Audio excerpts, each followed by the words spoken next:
We're interested in the concept of the developmental origins of adult health and disease. And we're investigating epigenetics as the mechanism that links early nutritional status and environmental exposures to later in life disease presentation.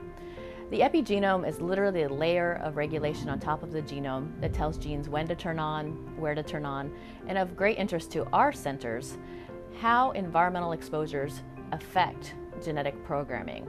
Epigenome literally means in addition to or above the genome.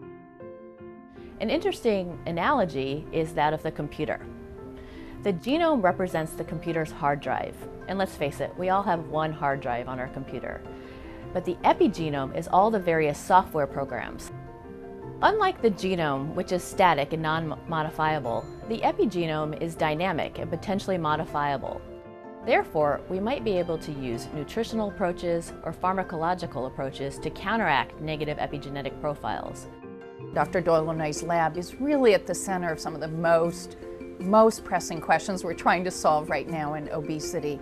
And their work was a great fit for both the Children's Environmental Health Center and the Nutrition Obesity Research Center because it's right at the intersection of how toxicants affect the health, in this case of animals, but their implications for human studies.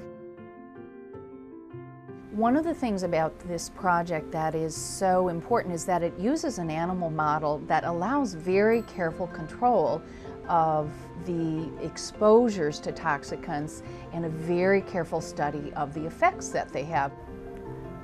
We are actually able to follow these offspring throughout their life course using sophisticated metabolic phenotyping, whereas other studies may only look at one time point in their life. So it's important to dig a little deeper and actually look at the mechanism that BP is acting upon that is resulting in these different metabolic phenotypes. And this particular experiment has a lot of relevance then in later stages of our work to understanding how things may unfold in children.